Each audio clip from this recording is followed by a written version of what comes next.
Hey everyone, I want to give you a quick overview of version 2.48, 2.49 of the Sisu release. There's about 8 to 10 new items that we've added to the platform based on the feedback of all of our customers.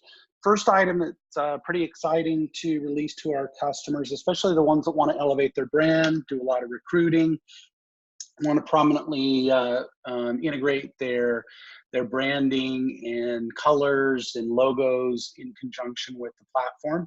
Again, it's a great technique, a great way to encourage new recruits coming aboard. But we've allowed for custom branding to be part of your subscription for an additional cost. Either you can pay monthly, $50 a month, and just add that. It's not a per agent cost or anything like that. It's just part of your subscription, or you can pay annually. And if you pay annually, you save, I think, 15% on that. So really nice, strong capabilities with the branding. You can see here I'm on the Sisu, just the general, our internal team here. But if I do a drop down here, you can see that an example brand would be like this agent. You can see up at the top left, I have the logo, their primary color. That even goes down to all of your goal colors. So if I navigate over to on pace, not on pace, and goal achieved, you can see that those colors are even incorporated as part of the new branding. So really nice thing about the branding that we've added is it even trickles down to the mobile device, or even to the app. So not a lot of custom branded enterprise solutions really will typically allow you to theme the mobile device, but you can see I even have my mobile display right here, and you can see those colors move all the way through, all the way to the mobile device as well. And if I log out, you can see the branding's been incorporated. So really nice way to elevate your brand and promote it to agents that come aboard to be part of your team. So let me kind of keep going through the rest of the enhancements we've added. Next item we've added is a really more flexible dashboard display. So we know that you and your team or brokerage may be different, may want to change the way that the visualizations work on the dashboard. You do now have the ability as a team administrator to come in and go to your team settings, go to your dashboard, and have a lot of flexibility as far as what you want to display for slide 1, slide 2, and slide 3, as far as either displaying or not displaying it. In addition, I think we talked a little bit about in our last mastermind call, you do have the ability now to create some public links of your dashboards. This is great for coaching, or if you want to promote your team in brokerage to show how well you're doing. Those are publicly available with the link, without a password, username and password access. So that's a nice capability as well. For those teams that, especially for our Realogy customers, that they have automated integrated dash reporting to their dash system, and you're not really tracking any lead measures or conversations or your appointments, you do have the ability to enable or remove the lead measures from your dashboards. We also have found that there are some teams and brokerages that we work with that maybe aren't far as has set an accountability culture as the vast majority of our teams, where you're not really tracking conversations and appointments, maybe more so of listings and buyer under contracts and closed items. You can remove that now as well, so it doesn't clutter up your dashboard if that's not part of your culture. In addition, you have the flexibility to every one of your dashboards or your leaderboards that's on those team displays. You do have the ability to really minimize the number of the leaderboards that you're displaying. So we'll continue to roll out more configurability capabilities for the dashboard so that it can be a little bit more tailored towards the way that you do business. Many of you have joined us in the last mastermind call, and if you haven't signed up for the mastermind call, it's a weekly call at 10:30. I believe to 10 o'clock, 10 o'clock, I believe, yeah, 10 o'clock Mountain Time. Sign up for it for all the team administrators. It really gives you the opportunity to get feedback on what you'd like to see in the product, get a sneak peek. So all the masterminds that attended did get to kind of see some of these way early. So make sure you sign up for that weekly Zoom so you can participate in these discussions and give personal feedback on what you'd like to see. So those that did attend that mastermind call got to see some of the, we talked a little bit about the new grouping capability in Sisu, as far as having the ability, you've always had obviously organizational views up here to the top, many of you do.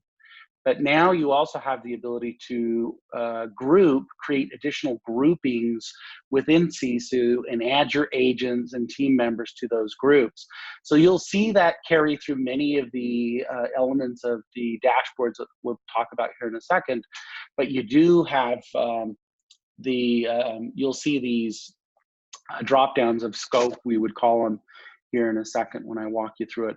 So you can see I have a couple different groups, and if I go into the group, you can see I've added agents or team members to the group.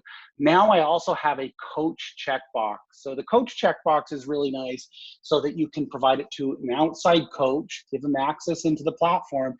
However, you may not want that coach to have access to your income reports. So they get to provide all the, all the capabilities and provide value as a coach, but they don't need to see any of the income reports. So that's a new feature that we just added in 2.49 that is pretty useful for those that have external coaches. We get a lot of CT customers that move over to the platform, and one of the disconnects that they do like tracking in a spreadsheet, even though we strongly recommend you track it more in QuickBooks Online or other accounting programs, is the ability to track expenses for your team. So you really get more of a true profit margin or net income view of what your team income really is. So with this release, we have added the ability to create expenses based on the all your different expenses that you might have on a basis, monthly basis. Have the ability to categorize your expenses, maybe a GL type category, and then put any type of vendors or recipients for those expenses. Those are going to be reflected now, and we'll continue to roll out some of these expense tracking capabilities. But the nice thing about this is by doing that, if we go into our income report, you can see we're starting to visualize the expenses that are part of, that would come out of team income or income itself. So we'll continue to keep rolling those features out so you don't have to maintain those items in a spreadsheet anymore, but give you a true picture of profit margin and income itself. We get a lot of questions over the web via chat as far as how to update your profile photo. Traditionally, you've only been able to do that in the mobile app. With this 2.49 release, you do have the ability to have your agents, your new agents that onboard, not only add their goal information, but also have the ability to upload a photo, and that photo carries through on mobile, and you'll see that on some of the reports as well that we display, lead information on. So you may have already seen this in your snapshot page, but now you have more variability in what you want to display in your drop-downs in your snapshot time series views of data. So now you'll see all of my metrics are have some visualization for time series, not just the the historical ones, the only two different frames we have. So that makes a really nice view to make business decisions, to see the cyclical nature of certain activities, appointments, under contract, calls, anything now has a time series view in that display, providing you better optics into your data. Carrying on here, if you go to lead source reporting, the lead source reporting now not only has the ability to show you the the overall ROI, it now has the ability, so now you can see it, the drop downs that I showed you before, based on the groupings of teams, I have the ability now to drop down based on agent and see the ROI per agent. So if it may impact how you maybe distribute any type of leads based on agents. So again, every one of these drop downs now that you'll see does have the scope of, you know, any groups if you're using groups in your team or your brokerage itself. So that's a nice feature. Last item I want to show you, many of you have already been exposed to the new commission capabilities, commission tracking, whether it's the different allocation methodologies for your commission, whether it's pre-split adjustments or post-split adjustments or agent splits. That was our first release, and we still kind of have it. I don't know if I'd really call it beta, but we are. Let that military jet fly by. You also, so you kind of got the first release and the first split and adjustments of commission itself. So now you also have the capability of printing that CDA as well. So just normal print, say it as PDF, or print it to your printer. So we appreciate your patience with the commission capabilities. There's a lot of variations as far as the way that our teams and brokerages track expense or track commission variability in the splits of it. So you'll continue to see a lot of enhancements in the commission area, specifically with the reporting that many of you have already asked about. So we appreciate your continued feedback on the product and the enhancements. And if you have any questions about the platform, if you do want to reach out and add some branding for your team, just reach out to us and we can get everything coordinated and set up to do that on a customer by customer basis. Thank you.